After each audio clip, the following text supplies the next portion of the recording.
Bonsoir les amis.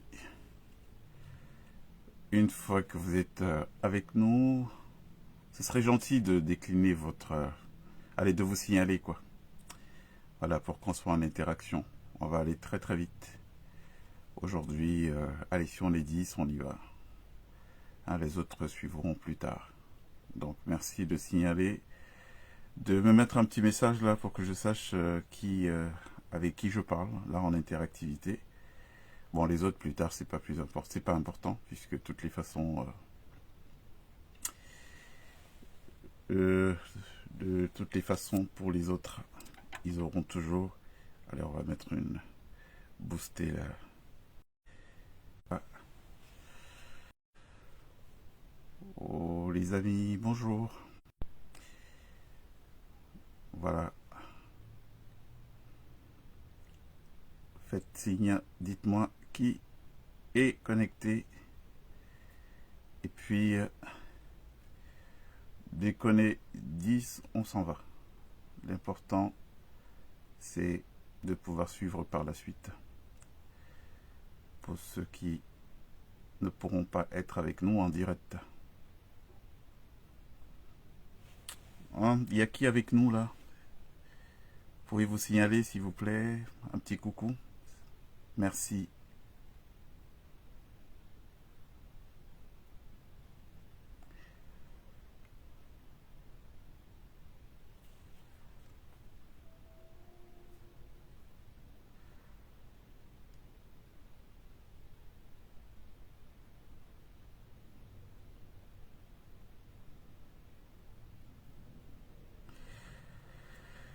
Et comme d'habitude, on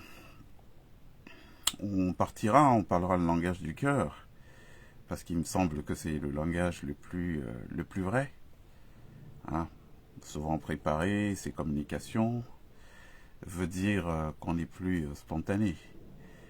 Et donc on est dans quelque chose qui a été mis en forme, qui a été mis en scène. Et malheureusement, quand c'est trop mis en forme, quand c'est trop mis en scène, ça perd de la spontanéité et parfois de la sincérité. Donc du coup, ce que je préfère moi, c'est de faire des communications sans forcément être dans la préparation. Voilà, faites-moi signe parce que moi j'ai pas la possibilité de voir ici combien nous sommes. Je vous ai dit, dès qu'on est 10, on y va pour gagner du temps. Les autres pourront voir plus tard, il n'y a pas de problème.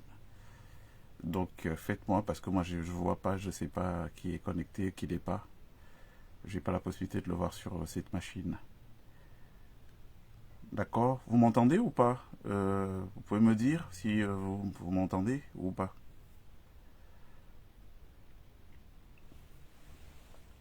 Est-ce que mon son arrive jusqu'à vous? Est-ce que vous m'entendez, s'il vous plaît? Apparemment non. J'ai personne qui a l'air de me dire qu'il entend. Vous m'entendez ou pas?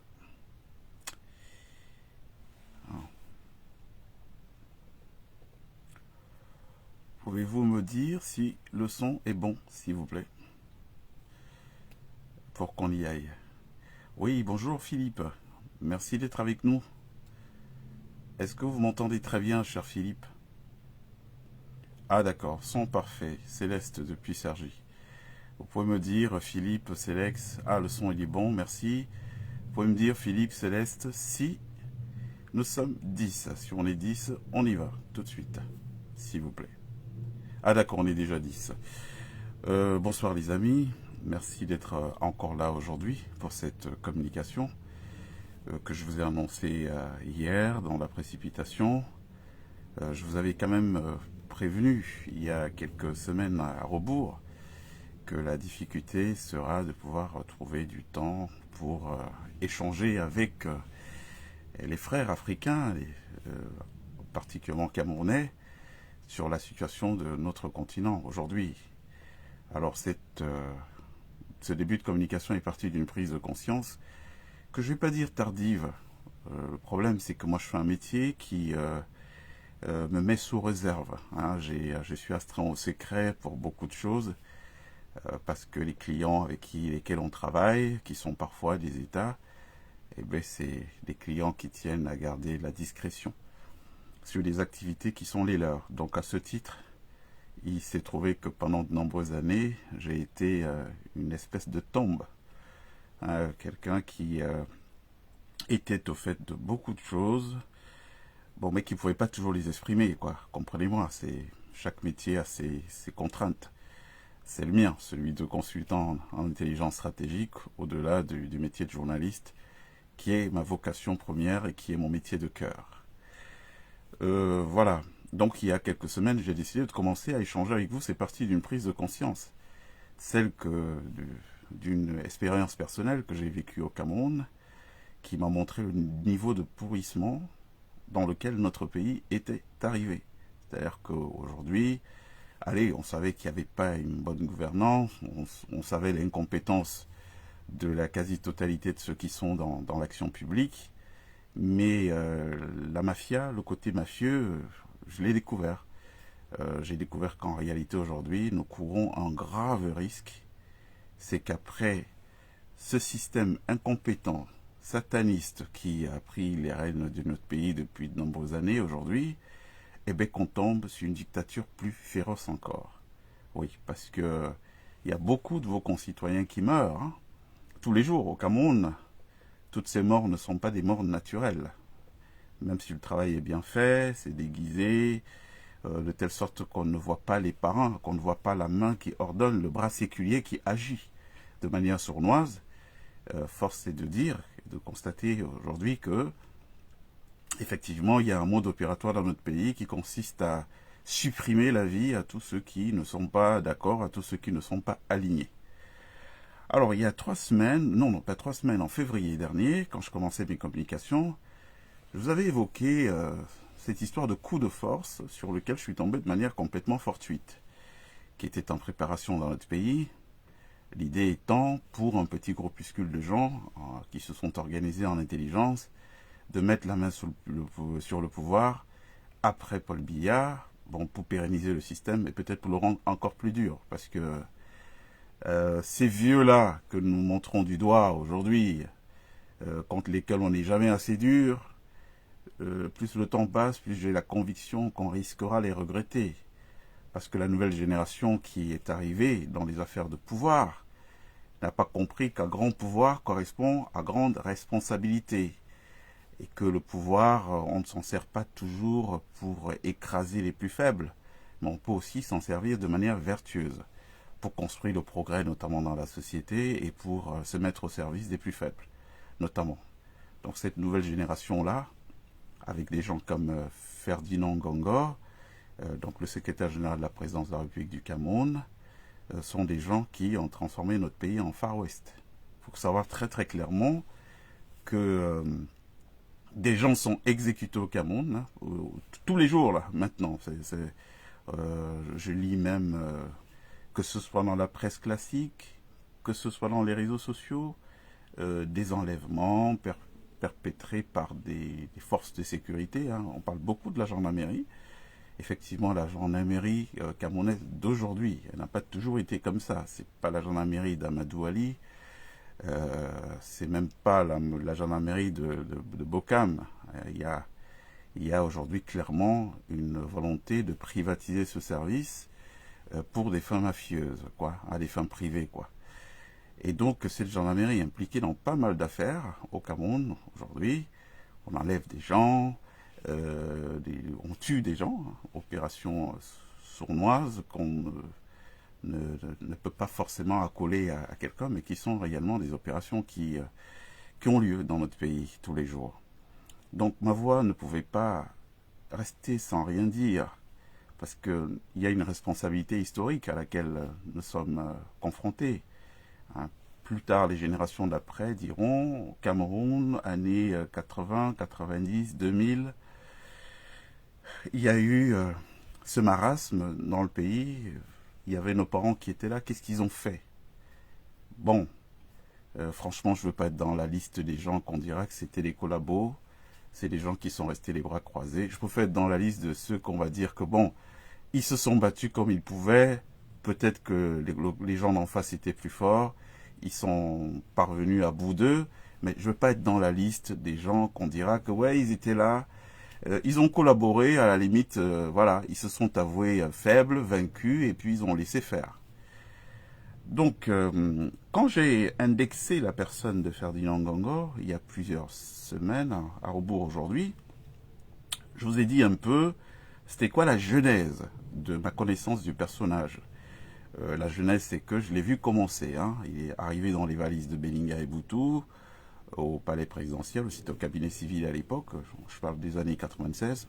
Nous, on y était déjà, hein, dans ce palais de la République, pour les raisons que je vous ai expliquées, et qui par la suite, nous n'avons pas poursuivi parce que les valeurs que nous voyions là-bas n'étaient finalement pas les valeurs qui nous avaient fait rêver à la base. Nous, on rêvait du libéralisme communautaire, d'une société juste, avec un état de droit, mais dans la pratique, on s'est rendu compte qu'il y avait un hiatus entre la vision qu'on nous avait vendue et puis ce qui se passait en réalité. Donc c'est dans ce contexte que j'ai vu Ferdinand Ngongor la première fois, en 1996, il mettait les costumes bien plus grands que lui, je l'ai vu arriver. Et je n'ai rien contre le fait qu'on s'élève dans la société. Hein. On a tous le droit de commencer petit, de finir grand, de commencer comme lui au bas de l'échelle et finir tout au sommet de la pyramide, hein, et même devenir l'œil de la pyramide. On se comprend pour ceux qui ont cette capacité. Mais ce qui est grave, c'est quand on est l'œil de la pyramide, qu'est-ce qu'on fait de ce pouvoir? Et donc je me pose des questions depuis quelque temps pour quelqu'un que j'ai vu commencer, qui n'était pas un talent spécial, hein, c'est forcément un travailleur, parce qu'il me souvient qu'à l'époque, Belinga et Boutou, directeur du cabinet civil, avait mis comme condition, quand il a été question qu'il soit éjecté du palais et qu'il aille à New York aux Nations Unies, la condition qu'il avait posée, c'est que, bon, écoutez, moi j'ai fait ce travail d'ambassadeur et tout, aujourd'hui je suis fatigué, je suis un vieux, j'ai besoin d'un jeune qui va venir, qui va faire le boulot pour moi, et qu'il avait choisi, eh bien il a choisi Ferdinand Ngongor. Ça veut dire quoi? Ça veut dire qu'il doit quand même avoir des qualités de travailleur, même si c'est pas le plus gros génie que le Cameroun a produit. Je pense qu'on n'a pas, ce choix ne s'est pas opéré sur sa personne pour rien. Il y avait bien une raison. Alors, mais c'est pas ça le problème. Le problème qui se pose aujourd'hui et que j'interroge depuis plusieurs mois maintenant, parce que moi, quand il y a un truc qui vient dans ma tête, je ne dors pas. Hein. Je travaille jour et nuit, 2 heures de sommeil sur une journée de 24 heures. Je travaille vraiment. Et donc, je me suis posé la question de savoir, mais comment un bonhomme comme celui-là parvient à cristalliser à concentrer autant de pouvoir dans ses mains, dans un pays qui s'appelle Cameroun, et dont l'organisation a été construite sur des antagonismes. Ça veut dire quoi, construite sur des antagonismes? Ça veut dire que nous avons un manœuvrier à la tête du pouvoir, donc le président Biya, qui a bien compris que pour durer le plus longtemps possible, c'était important de pouvoir diviser autour de lui. Et donc il a créé évidemment toute une sphère d'antagonisme autour de lui pour se garantir quand même l'idée que bon, ils ne pourront pas tous s'entendre pour me faire tomber, donc moi, pendant qu'ils se foutent dans la gueule, je suis tranquille, mon pouvoir est protégé. Et donc, c'est ça le panorama de manière globale. Alors comment émerge ce bonhomme, lui, et qui se retrouve à mettre au pas toute une république qui a été construite sur ce principe de nourrir des antagonismes pour que le président, donc le président Biya, lui, il ait son règne garanti ad vitam aeternam. Donc j'ai beaucoup travaillé ces derniers temps. J'ai pris le temps d'enquêter, d'utiliser tous les réseaux qui sont à ma disposition, parce que malheureusement ou heureusement, nous sommes tous les fils de ce pays. Nous avons tous nos entrées, et puis on peut savoir ce qu'il faut hein, quand on le veut. Je peux vous dire tous les matins, le président s'est réveillé, il mettait le costume. Aujourd'hui, j'en ai la capacité, comme beaucoup d'autres Camerounais en ont la capacité. Alors, en me posant cette question de savoir, mais d'où vient ce pouvoir qui est mal utilisé comme ça entre les mains de ce bonhomme? Évidemment, je suis tombé sur une découverte ahurissante et je ne pouvais pas garder ça pour moi. Vous savez, je vous parlais de Madame Biya, Chantal Biya. C'est une grande sœur, hein. Et quand je vous dis grande sœur, ce n'est pas des simples mots de l'esprit. C'est grande sœur qui a des liens, hein. Il y a des liens familiaux, un peu lointains, mais des liens familiaux. Et donc, si vous avez remarqué, moi je parle en général jamais d'elle. Pourquoi? Parce que après, ces basculements suivent la sphère familiale, ouais, t'as pas à critiquer ta sœur, et tout publiquement, si tu as des choses à lui dire, tu dois le lui dire. Mais là, c'est la sœur. La personne dont je veux parler aujourd'hui, c'est la première dame du Cameroun. Donc c'est pas la sœur Chantal, qui ne m'a personnellement rien fait, hein. J'ai pas de problème avec elle, au contraire, j'ai toujours eu des bonnes relations avec toute la galaxie autour d'elle. J'ai un très bon souvenir de Maman Rosette. J'arrivais au Cameroun à l'époque. Elle ne supportait pas l'idée, avec Ernest Mbouchouam, son mari, que je mange ailleurs les midis. Voilà, donc à midi, j'étais quasiment pris en otage. Je devais quitter mon hôtel pour aller manger à la maison, Nouvelle Route Bastos. Donc ça veut dire que plutôt des bons rapports qui me mettent un peu inconfortable aujourd'hui pour en parler. Mais là, il s'agit de quelque chose qui touche à notre pays, à l'intégrité de notre pays, à l'avenir de nos enfants. On ne peut pas se taire.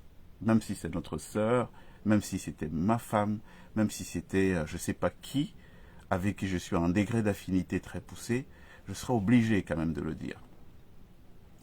Alors, ce que je veux vous dire aujourd'hui, c'est que j'ai découvert récemment, et vous savez que je ne parle pas souvent en l'air.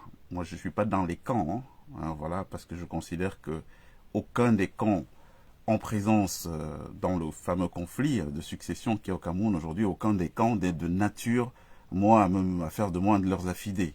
Donc moi, je ne suis pas dans les camps, parce que de toutes les façons, ça n'apportera rien au Cameroun. Aujourd'hui, on a besoin d'un seul camp, c'est celui du développement du Cameroun pour la prospérité, pour le progrès de tous. Donc tout ce qui est dans les petits calculs personnels, les petits égoïsmes et tout, c'est pas le type de philosophie qui emporte ma sympathie.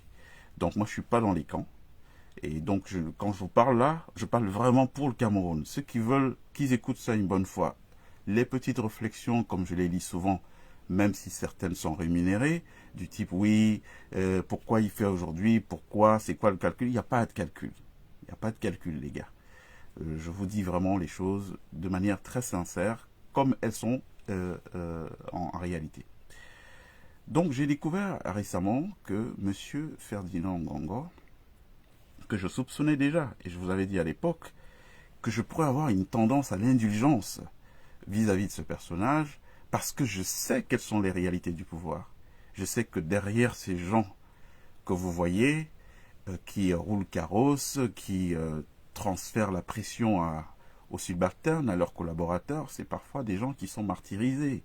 Ah oui, parce que le pouvoir a ses réalités. Quand le patron vous crie dessus, eh bien, le réflexe c'est de crier aussi dessus sur ceux qui sont sous vous. Et donc, je peux comprendre ça à un moment donné, que c'est des choses qui arrivent. Et donc, qui interroge quand même de savoir que, pour moi, je me suis toujours dit, Ngongo, il ne travaille pas pour lui. Ah oui, il ne peut pas travailler pour lui, parce que nous connaissons notre pays. On sait qui fait quoi, quelles sont les forces en présence, quel est le niveau d'équilibre de la terreur qui puisse exister. Un mec comme ça ne peut pas mettre au pas tout le monde parce qu'il travaille à son compte. Donc moi j'ai toujours eu cette certitude. Et bien cette certitude, elle est confirmée. Elle est confirmée parce que je vais vous parler de cet accord secret qui est très grave parce que c'est de la haute trahison pour notre pays, qui a été passé, c'est une consigne secrète donc au palais, qui fait de Madame Biya la co-signatrice, tenez-vous bien, la co-signatrice de tous les actes qui sortent du palais de la République. Et donc là, on vient d'avoir quasiment 2 gouvernements, hein, 2 remaniements qui n'ont pas été faits, parce qu'à la dernière minute, Madame n'a pas voulu que ce remaniement se fasse. Alors, je ne sais pas à la faveur de quoi, qu'est-ce qui a conduit à la mise en place de cet accord, mais il y a un accord au palais, et ceux qui nous regardent, qui sont dans la maison, savent que je dis la vérité, qui a été passé il y a quelque temps, qui font de Madame Biya, compte tenu du fait que le vieux aujourd'hui est quand même assez avancé en âge. Donc c'est normal, à un certain niveau, à défaut de la mise sur tutelle, on doit quand même, hein, je l'ai vu aussi dans d'autres pays, pas qu'au Cameroun, j'ai vu d'autres chefs d'État dans d'autres pays, avec leur famille, ça fonctionnait comme ça, sauf que dans le cadre du Cameroun, la problématique que ça pose, c'est qu'il y a une personne qui est élue au suffrage universel direct, c'est le président Biya. Alors, ce type-là, donc ce président, il a l'obligation, puisqu'il a prêté serment devant le Conseil constitutionnel, ce type, il a l'obligation, quand il est en situation où il ne peut plus diriger, il a l'obligation de dire aux Camerounais, mais il ne peut pas rester soi-disant à la tête du pays, alors qu'à l'heure où je vous parle, il est pris en otage. Il est pris en otage par qui?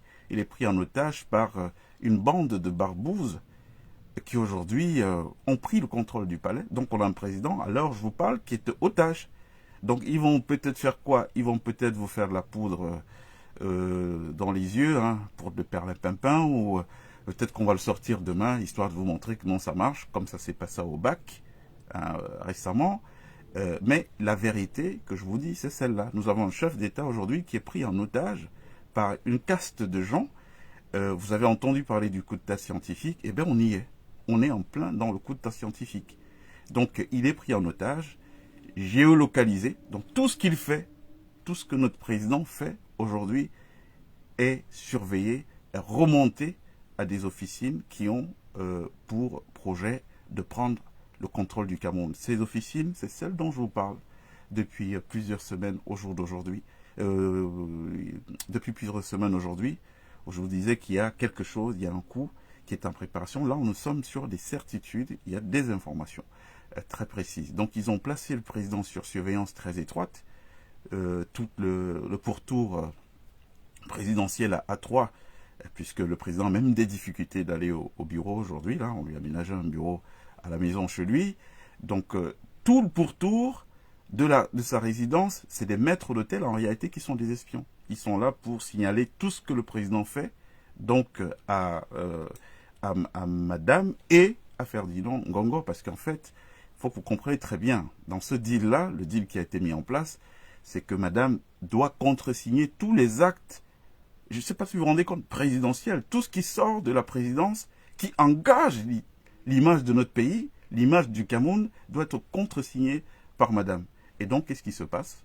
Si vous observez qu'il y a aujourd'hui une navigation à vue, rien n'est fait, on a comme l'impression qu'il y a un immobilisme, un peu comme si on avait coulé une grande dalle de ciment frais, on a mis les Camerounais, la dalle a séché, donc on est tous en statu quo. Inertie totale. Pourquoi vous voyez ça? Eh bien, c'est parce que des papiers qui engagent l'État du Cameroun sont subtilisés quand ça ne va pas dans le sens des intérêts de ces gens-là. Donc, le maître en chef, la marionnette dont la marionnettiste est Madame Biya, qui donc est Ferdinand Ngongo, ils ont placé ce système de surveillance autour du vieux, qui rend compte de tout. Le vieux tous, on leur fait un rapport. Ils parlent au téléphone, même des conversations privées. Je ne sais pas si vous vous rendez compte de ça. Même ces conversations privées sont épiées. On fait un rapport à ces gens-là. Et donc, si c'est des gens avec qui il a parlé, ou alors qu'il a reçu, qui ne vont pas dans le sens de leurs intérêts, ils mettent tout de suite en place la machine à torpiller. Voilà. Donc, il y a des actes qui sont signés.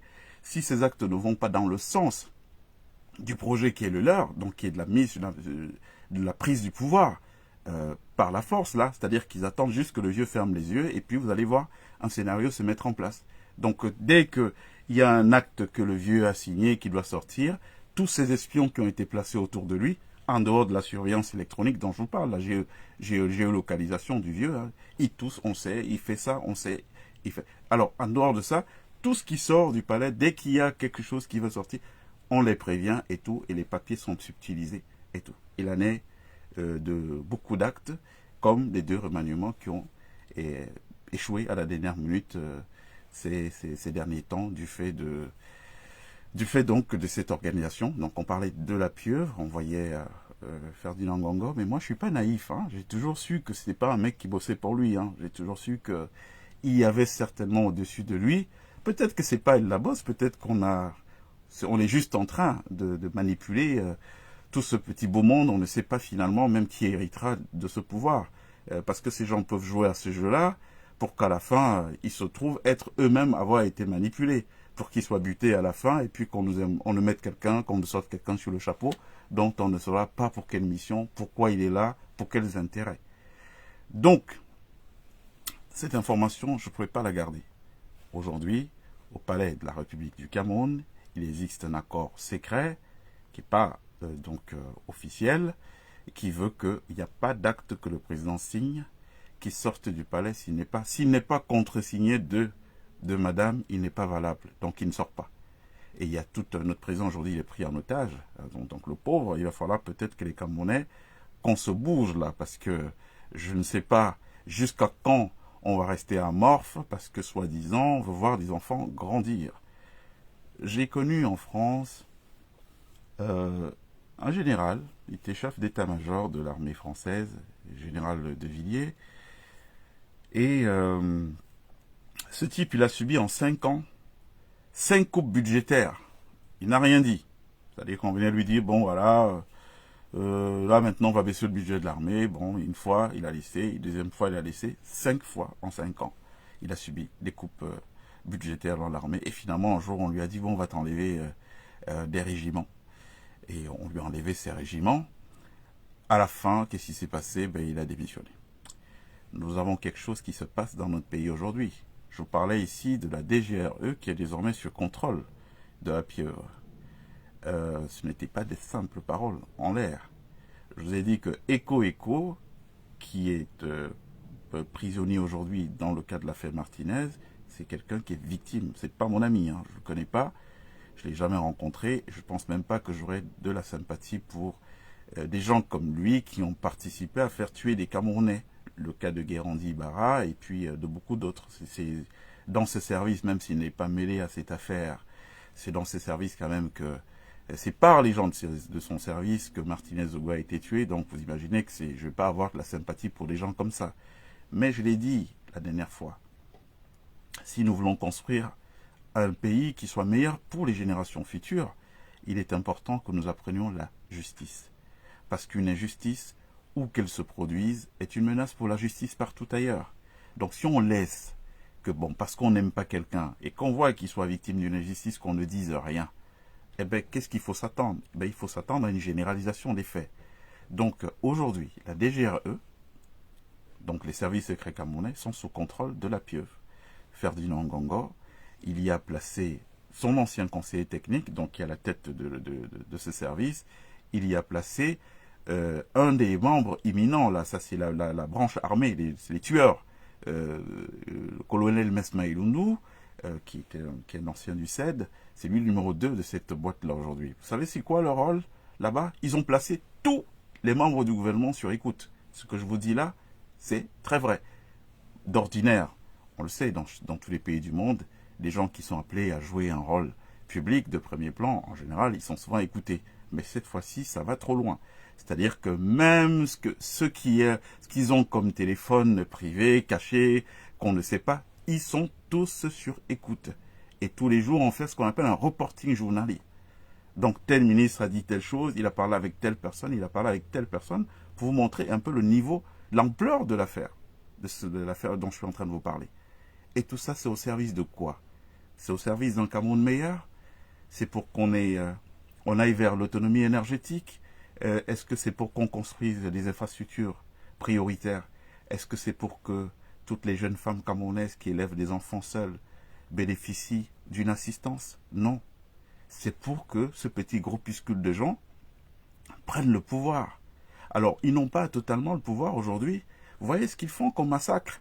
Ils tuent des gens à longueur de journée. Imaginez qu'ils aient le pouvoir. Totalement. Imaginez un seul instant qu'ils aient le pouvoir totalement. Donc aujourd'hui, qu'est-ce que nous avons? Nous avons un type qui s'appelait Eco, qui savait qu'il était combattu par la pieuvre, donc Ferdinand Ngongo, qui voulait absolument placer à la tête des services secrets quelqu'un qui lui soit affidé pour garantir la réussite de leur coup d'état scientifique. Et qu'est-ce qu'il a fait? Au lieu de se comporter comme un homme qui a des couilles, donc résister à ça, ne pas laisser faire, ben, ils ont fait quoi? Il a voulu voir ses enfants grandir, il n'a rien fait. Résultat, on l'a accueilli comme un petit enfant. Vous vous rendez compte, le patron des services secrets d'un pays comme le Cameroun est convoqué par le patron des gendarmes, on le met aux arrêts comme un vulgaire personnage. Oui, mais ça arrive quand on a justement des gens qui refusent de prendre leurs responsabilités. Le prochain, ce sera qui? Ben, ils vont convoquer le patron de la garde présidentielle, le colonel Labonda, lui dire alors, petit, puisque tu mets du temps à prendre tes responsabilités, puisque hein, tu es attentiste, tu attends, parce qu'ils sont tous là. Je suis vraiment parfois désolé, très déçu, quand j'ai des gens d'un certain niveau qui m'appellent au téléphone, je dis bien des gens d'un certain niveau, qui ont la capacité d'inverser la tendance, ce que nous sommes en train de vivre là. Quand ils m'appellent au téléphone, et puis me disent, oui, on est là, on attend. Et je leur dis, ah bon, vous attendez? Ben, attendez. Quand on va venir vous arrêter, on va vous exécuter. Et comme ça, quand vous serez mis aux arrêts, sans armes pour vous défendre et tout, là, voilà, vous verrez bien vos enfants grandir. Donc la situation dans laquelle on est, elle est celle-là. Ils ont pris la forteresse service secret en fabriquant cette histoire sur l'assassinat de Martinez-Zogo. On va en parler tout à l'heure, donc vous aurez la confirmation des liens de cet assassinat. Le commanditaire de cet assassinat, c'est Ferdinand Ngongo. Il n'y a même pas à réfléchir de matin, de midi à 14 heures, parce que c'est quand même curieux. De toute la procédure qu'il y a eu sur Martinez depuis 1 an et demi bientôt, son nom n'est jamais apparu nulle part. Mais les éléments que nous détenons aujourd'hui, parce qu'on est un ensemble de gens qui pensons que ça ne doit pas continuer comme ça. D'accord? Et ce qui est vexant, c'est quand je me retrouve, moi, avec des gens qui ne sont même pas Camerounais, plus engagés dans cette lutte que les Camerounais qui sont là. Tous ces gens que je connais, que j'avais en estime, je prenais pour des grands, et tout qui en réalité sont des couilles molles. Ah oui, ils sont des couilles molles, ils sont tous, oui, oh non, vraiment, on est là, on regarde. Il n'y a pas longtemps encore, il y a un qui m'appelait au téléphone, il m'a dit, oui, on est là, on regarde. On regarde. Donc ces gens-là sont plus engagés. Aujourd'hui, je vous disais, pour venir sur l'histoire de Martinez, Zogo, qu'il n'est plus, c'est plus, je sais pas, c'est une parodie de procès qu'on va voir. De l'autre côté, la mort de Martinez Zogo, comme l'a dit Émile Parfait-Simve le 22 janvier 2023, elle vient du palais de Ferdinand Ngongo. C'est lui qui a commandité cet assassinat. Nous avons des preuves aujourd'hui, des échanges entre Martinez et lui. Et peut-être que ce qui peut justifier la barbarie, je dis bien ce qui peut, parce qu'il y a ce qui est de l'ordre de l'analyse, il y a ce qui est de l'ordre des faits. Les faits, c'est que c'est lui qui a commandité cet assassinat. Ce qui est de l'analyse, c'est maintenant que la barbarie qui a entouré cet assassinat. Vous avez vu comment on l'a tué, on lui a enfoncé des bouts de fer dans le rectum et tout. On n'a pas besoin de faire ça. Si c'est juste pour faire taire quelqu'un, bon, on le tabasse. À la limite, on lui branche, je sais pas moi, une décharge électrique quelque part qui va l'emporter. On n'a pas besoin de se défouler autant sur le corps. Alors là, au niveau de l'analyse, j'en arrive au fait que, parce que les éléments que je voulais vous communiquer aujourd'hui, c'est que M. Martinez-Zogo était très proche de Céline Ngongo. On l'a découvert aussi. Il communiquait quasiment tous les jours au téléphone. Et je ne veux pas salir la mémoire de ce frère, parce que c'était un frère pour moi. Je l'ai connu il y a une trentaine d'années à Rebourg, et c'est quelqu'un qui a toujours été loyal vis-à-vis de moi. Je ne vous compte pas le nombre de fois où il m'a prévenu de certaines choses qui se tramaient même contre moi. Une fois, j'ai été placé sur écoute par une personnalité de la République du Cameroun avec qui j'étais en bisbille. Et puis c'est lui qui m'avait prévenu à l'époque en me disant, attention, là tu es sur écoute, voilà, j'ai eu un audio de toi qui a été enregistré dans le cadre de ces écoutes qu'on a mis. Donc c'est quelqu'un pour qui j'ai de la tendresse, une tendresse fraternelle. Mais la vérité de dire qu'il était très proche de Madame Ngongo. Et quand je dis très proche, au niveau de l'intimité, puisqu'elle appelait mon bébé. Après, je ne sais pas ce qu'il y a dans ce bébé, si c'est le bébé d'une mère pour un enfant, c'est la tendresse maternelle qu'on peut éprouver pour un plus jeune, ou si un bébé qui veut dire autre chose. Mais quand je regarde aujourd'hui le défoulement qu'il y a eu dans l'assassinat de notre frère, j'en arrive à la conclusion que il est possible que peut-être qu'il ait mal réagi, Ferdinand, parce que Martinez n'était pas qu'en contact avec Ferdinand Ngongo, il communiquait régulièrement, c'est quelqu'un qui lui donnait des informations. À Ferdinand, il était en contact avec sa femme, avec qui il communiquait aussi très régulièrement, et bizarrement, leur nom n'est jamais sorti. Vous comprenez maintenant pourquoi il y a toujours eu cette obstruction. Dès qu'on a parlé d'opérateurs de téléphonie mobile, il y a eu un verrou. Et le verrou est venu d'où? Il n'est pas venu de Bargagélé, s'il vous plaît. Il est venu de la gendarmerie. La gendarmerie s'est opposée à ce qu'on interpelle les deux patrons d'Orange et MTN pour leur poser des questions, notamment sur qui leur avait donné l'ordre de couper les données du commando qui a assassiné Martinez Zogo. Donc, avec du temps, avec du recul, quand on analyse très bien, on comprend, hein, et là, une fois de plus, je parle d'analyse, on comprend que le vrai commanditaire est justement celui dont on a parlé à aucun niveau, à aucune échelle, à aucun échelon de l'enquête. Son nom n'est jamais sorti nulle part, et son nom vient sortir à quel moment? Son nom vient être sorti par Simb, mais quand il m'en parlait, c'était en 2023, je n'étais pas en capacité de pouvoir savoir que bon, ce qu'il est en train de me dire là, c'est la vérité. Mais son nom vient sortir en réalité avec l'arrestation de Martin Savom. Martin Savom, ce type, il a financé le commando, il a donné une partie de l'argent à Justin Daoué, le directeur des opérations des services secrets camerounais. Vous pensez que un second couteau, comme lui, il a la capacité de décider tout seul, bon, allez, je vais me faire Martinez, je vais le tuer, je vais prendre l'argent pour payer. Un type qui lui-même court le cachet? Non. Donc le nom de Ferdinand Ngongo sort quand celui de Savom apparaît.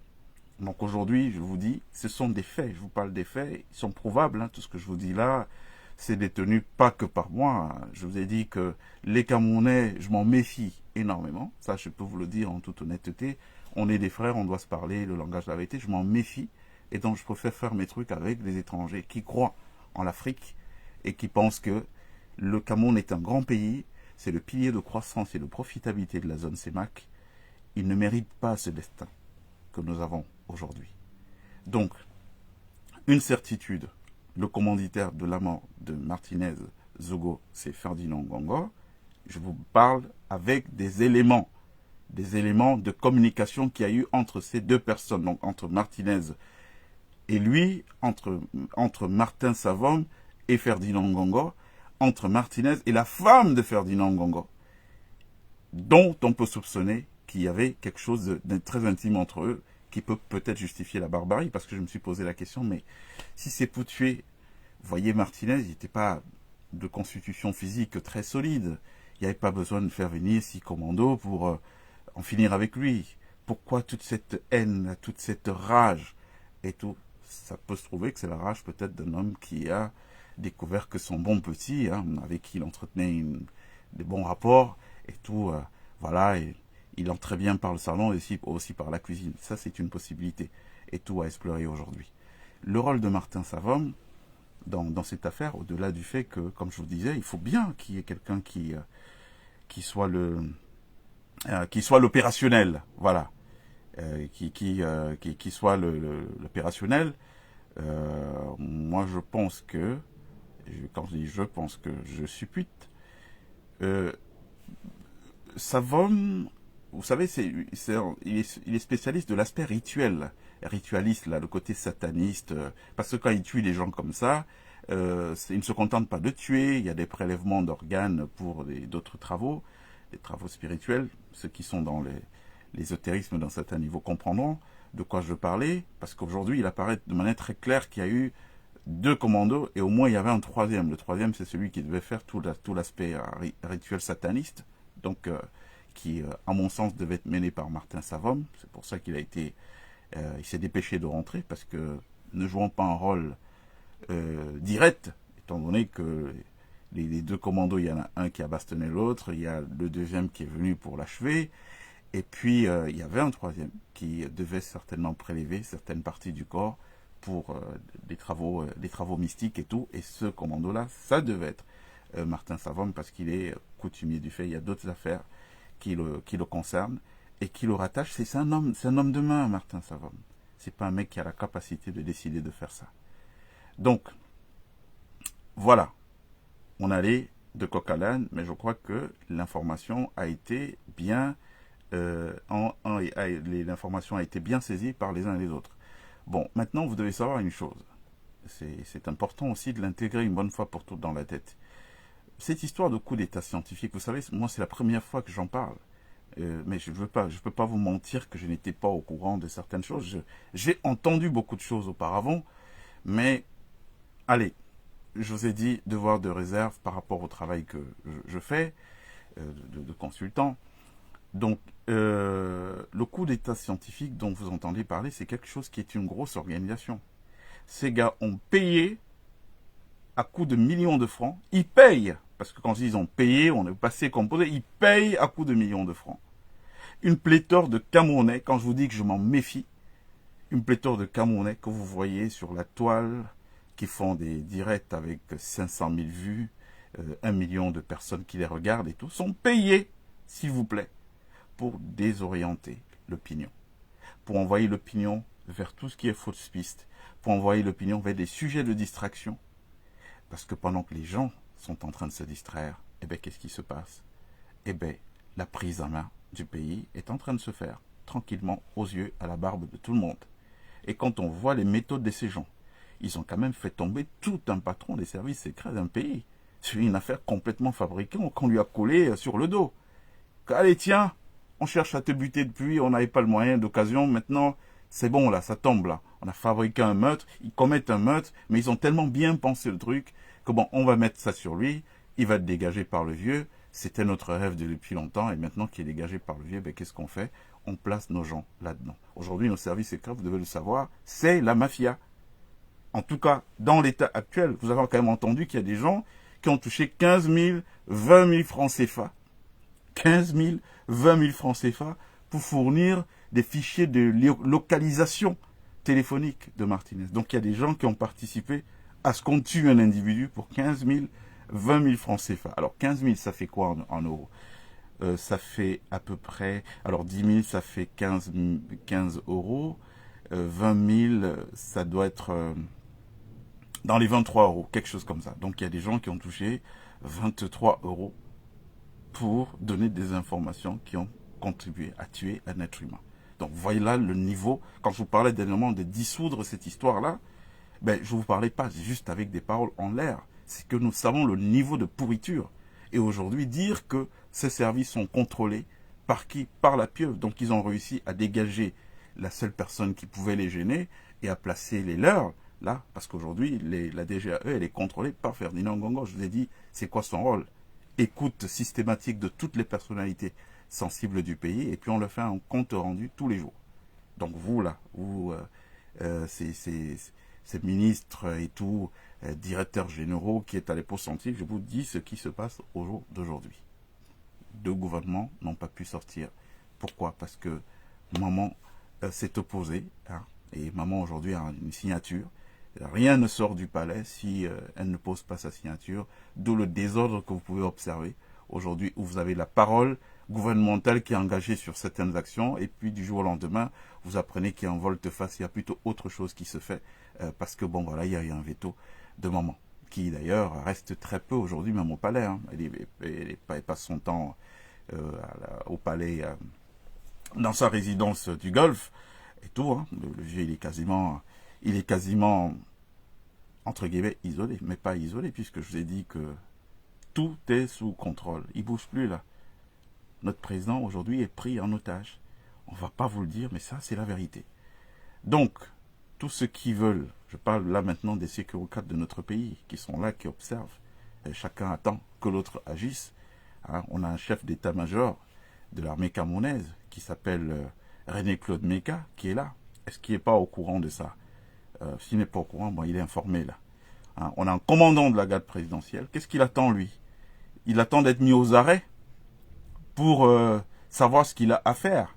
Mais vous savez même à quoi sert l'armée dans un pays comme le Cameroun? Vous savez, c'est quoi le rôle d'une armée? L'armée doit veiller à l'intégrité des institutions. C'est ça le rôle d'une armée. Une armée n'est pas là passive, hein, puisqu'on tente de détourner de petits argent pour des hommes de troupes. Quand on dit, bon, il faut acheter des Rangers, vous allez au palais aujourd'hui, je vous jure, c'est la misère complète là-bas. Vous trouvez normal que des gens qui gardent un président de la République et tout, que certains aient leurs enfants qui restent à la maison, qui ne vont pas à l'école parce qu'on n'a pas payé, ils n'ont pas pu payer les frais de scolarité. C'est normal ça. Et on parle de la sécurité d'un chef. Donc, il y a trop de problèmes. Mais les problèmes dont je voulais qu'on parle aujourd'hui, principalement, ce sont ces deux choses-là, que les Camerounais sachent.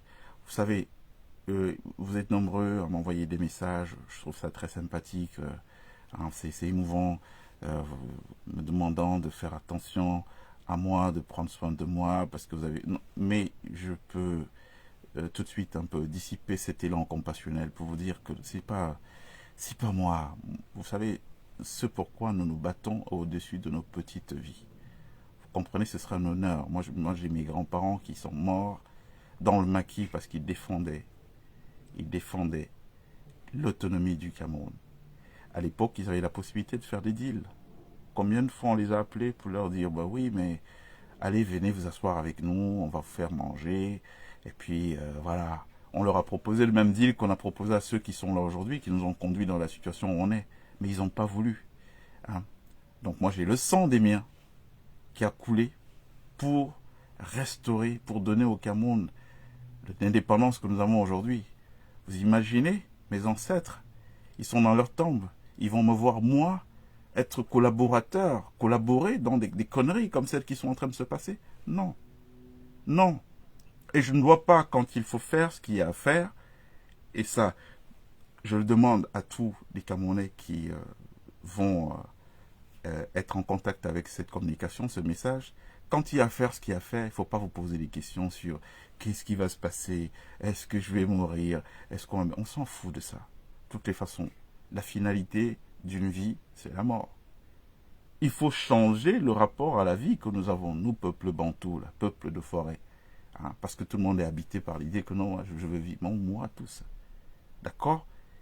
Si vous pouvez mettre votre mort au service d'une cause utile, eh bien, pour moi, c'est le plus grand honneur pour un homme d'avoir fait ça. Donc, merci pour l'élan compassionnel, pour ceux qui m'appellent.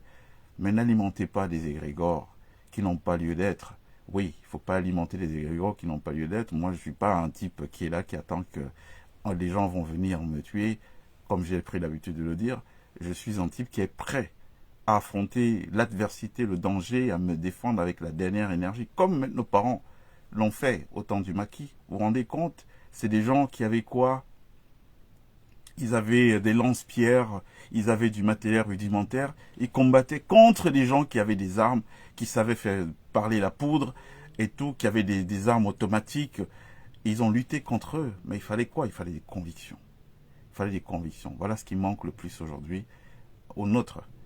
La conviction de se dire que à partir du moment où tout ce que nous faisons est d'utilité pour la collectivité, eh bien, il faut le faire sans se poser des questions. Voilà, c'est comme ça que les autres ont construit leur pays, où nous sommes contents d'être. Hein, parce que quand vous venez, oh, je suis à la Tour Eiffel, je suis en train de faire des photos. Mais Eiffel, c'était qui? Gustave Eiffel, c'est un Français lambda qui dormait chez lui un jour et qui a rêvé qu'il pouvait faire un monument qui allait traverser le temps. Et qu'est-ce qu'il a fait? Il s'est levé, il a voulu concrétiser son rêve, il a tapé aux portes, il a eu des refus, des oui, des non, des oui, et finalement il a fait son œuvre qui traverse le temps. Donc on doit tous être habités par cet état d'esprit. Bon, maintenant, je sais qu'il y a des gens qui ont préféré le confort, le petit confort, si on peut appeler ça comme ça, parce que moi je trouve ça toujours misérable quand on vient profiter des places que d'autres ont souffert à construire. Voilà, il n'y a pas pour moi d'honneur particulier de rouler en Lamborghini à Paris, alors que pour aller dans votre village, il n'y a même pas de route, quoi. Vous voyez? Ou alors d'avoir des grosses Prado, et puis pendant que vous avez des grosses Prado, c'est des petites associations de retraités français ou allemands ou machin qui vont financer les puits d'eau dans vos villages. Je vois pas de panache particulier à ça. Donc, voilà. Monsieur Essomba, merci beaucoup de votre contribution. Vous savez, quand on est en direct, moi je ne prépare pas mes directs, hein, j'y vais en freestyle. Donc il arrive parfois que beaucoup de choses passent dans l'oubli. Monsieur Essomba, merci de souligner cette histoire des élections. Vous avez vu depuis quelque temps apparaître, parfois certains sont manipulés, parfois d'autres sont des manipulateurs, apparaître en mouvement de oui, non, vraiment, chacun doit avoir sa carte électorale, ou chacun doit, vous avez même des hommes publics qui font des, tout le monde. Vous pensez qu'au Cameroun, vous êtes vraiment bien naïf. Vous pensez qu'au Cameroun, quelqu'un pourra prendre le pouvoir à ces gens qui sont en train de tuer aujourd'hui, alors qu'ils n'ont pas tout le pouvoir, par les urnes. Franchement, de vous à moi. Ça existe, ça? Il y a beaucoup qui sont jeunes. Il y a beaucoup qui sont jeunes. Nous, on a été là dans les années 90. On a vu Froundi remporter une élection présidentielle. On a vu ce qui s'est passé par la suite. D'accord? On a vu le power to the people, en brandissant le poing qu'il faisait à l'époque, se transformer en un poing ramolli, complètement ramolli, sous l'autel de quelques petits avantages financiers en nature, qui ont tué tout espoir d'un changement, d'une alternance démocratique au Cameroun. Donc ça aussi, cette histoire de « ouais, prenez les cartes et tout, chacun doit avoir sa carte d'électeur », c'est de la pure manipulation, c'est de la pure distraction. Parce que le vrai truc qui se prépare, c'est ce que je vous ai dit. Il y a de fortes chances qu'on se réveille un matin, parce que ces gens, je vous dis, ils ont tout verrouillé. Il y a que les gens qui tous les matins, ils vont leur dire « non, le vieux, voilà son état de santé, il est là, il va bien, il va pas bien et tout ». Et puis, quand il y a des décisions à prendre, je vous dis, rien ne sort plus du palais si ce n'est pas contrôlé par ces gens. Si c'est contre leurs intérêts, qu'est-ce qu'ils font? Ils font disparaître. Ils soutirent des documents administratifs, sortis des parapheurs du vieux. Ça, je vous le dis. Cette semaine, personnellement, j'ai tenu à vérifier ce truc. Non, la semaine dernière plutôt, pardon. J'ai appelé moi-même des gens que je connais au Palais de la République. Il était 16 heures. Quand on m'a dit que non, tel n'est plus au bureau, il est parti, j'ai désespéré de notre pays parce que je sais quels sont les horaires dans notre pays. Le vieux lui-même, quand il était dans sa vigueur, c'est quelqu'un qui arrive au bureau vers 10, 11 heures et il ne quitte jamais le bureau avant 21, 22 heures. Donc quand on vous dit que certains de ses collaborateurs, à 16 heures, ne sont plus là, sont partis, vous comprenez ce qui se passe dans le pays. Personnellement, je vous dis, la semaine dernière, j'ai appelé. Ouais. Pour voir ça de mes propres yeux, en dehors de ce que j'entends et de ce qui m'est rapporté de manière régulière par-ci, par-là. Bon, la chance que nous avons, c'est que le Cameroun a encore des amis. Oui, à l'international, il y a beaucoup de gens qui sont en rébellion, qui sont révoltés contre ce qui se passe. Et ces gens, bien qu'ils ne soient pas camerounais, ils sont d'une très grande aide pour nous. Hein, et avec quelques renseignements nous permettant de pouvoir savoir ce qu'il peut faire. Donc, cette histoire de machin, ouais, les élections, vous vous rendez compte? Des gens qui ne sont pas capables de produire des cartes d'identité aux gens depuis je ne sais pas combien d'années. Vous pensez que ces gens-là, qui ne sont pas capables de produire des cartes d'identité aux gens depuis plusieurs années, ils s'empressent de produire des cartes d'électeurs. Ils s'empressent de produire des cartes d'électeurs. Donc là, ils ont la capacité de pouvoir agir. Il y a toute une logistique administrative qui peut se mettre en place. Vous pensez que c'est pour le bien des Camerounais, à votre avis? De vous à moi. Donc, ce truc-là aussi, c'est de la distraction. Vous allez voter, vous allez protéger les votes, mais vous êtes des naïfs ou quoi? Froundi a gagné en 92. Qu'en est-il devenu de son vote? On va voter, on va protéger. Vous allez voter en protégeant en faisant quoi? Vous contrôlez l'armée? Vous contrôlez les forces de sécurité? Bref, moi je fais ce que j'ai à faire et on prendra date et nous verrons bien ce qu'il en sera de toutes les questions qui ont été évoquées là aujourd'hui. Je vais regarder quelques-uns de vous qui réagissaient.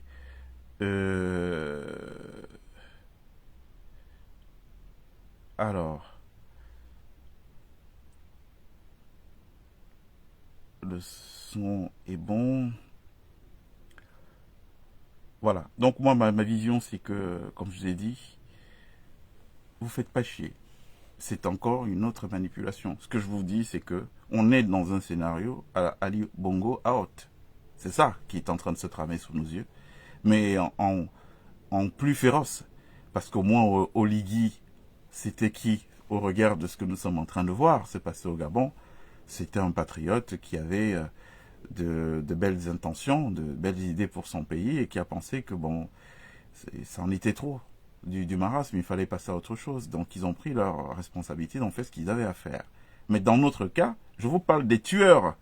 C'est des gens qui aujourd'hui, et ça depuis quelques années déjà, assassinent. Ce que je vous dis là, c'est su en haut lieu par tous les grands.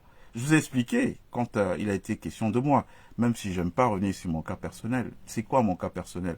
Un épiphénomène par rapport à la menace qui plane sur l'ensemble des Camerounais. Mais je vous ai expliqué que c'est à Yaoundé qu'un haut responsable de l'armée m'a demandé « Mais qu'est-ce que la pieuvre a contre toi ?» C'est eux qui ont envoyé des gens venir te tuer. Donc, ils agissent au vu et au su de tout le monde. Donc, les autres savent que c'est eux qui font. Et puis, ils restent, ils regardent. Ils veulent voir leurs enfants grandir. Ils veulent se contenter de barboter les budgets qui sont affectés aux plus petits en bas jusqu'à ce que un jour, ça va se passer comme avec Eko, on va leur mettre une affaire, on va les neutraliser. Je suis sûr que dans sa cellule d'où il est aujourd'hui, Maxime Léopold Eko, je suis sûr que sa détention est amère parce qu'il est détenu avec le regret de n'avoir pas agi aussitôt qu'il fallait le faire, hein, d'avoir attendu, avoir été attentiste, comme les autres sont en train de le faire. Voilà, on attend. On attend de voir ce qui va se passer. En tout cas, moi j'ai dit ce que j'avais à dire. Maintenant, aux Camerounais de savoir ce qu'ils doivent faire. Et n'essayons pas de faire dans la distraction. Vous savez, on a des gens qui ont un génie de la manœuvre. Ne soyez pas étonnés que ces jours-ci, et tôt que vous apprenez que alors le vieux a fait tel truc. Non, le pauvre, il a besoin de nous. Il est en otage. Il est en otage, notre président. Voilà ce que je voulais passer comme message aujourd'hui. Je vous remercie beaucoup pour ceux qui ont trouvé le temps de venir, d'être là. Vous pouvez partager cette information à d'autres personnes, à d'autres Camerounais.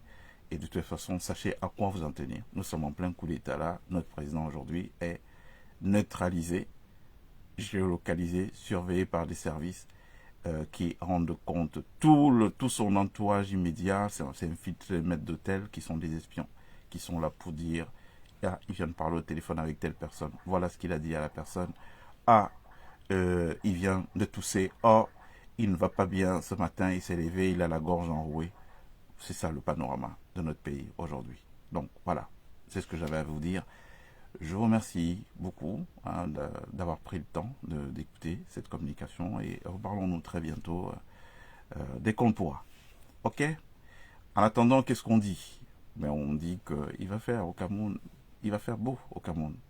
Oh, il va faire beau au Cameroun. La preuve, vous voyez, tout ce que nous parvenons à savoir. Et vous pouvez vous rendre compte que à travers ce que vous entendez, il y a une résistance qui est organisée. On ne laissera pas ça faire. D'accord? On mourra les armes à main, mais on ne laissera pas ce qui est en train de se passer. On ne laissera pas des satanistes plus prendre le pouvoir après le vieux et après 40 ans de souffrance, laisser que ça se poursuive. Maintenant, nous savons quel est le rôle que jouent même les enfants nucléaires du vieux. C'est malheureux quand on a des hommes qui sont essentiellement des personnes vénales. Hein. On a neutralisé même pour ses propres sangs avec l'argent. On leur verse leur part de dîmes et ils ferment les yeux. Ils font semblant de ne rien voir. Entre-temps, les choses sont en train de se mettre en place et tout. Voilà les amis. Il fera beau au Cameroun. Merci. Je vous souhaite une très très bonne fin de week-end.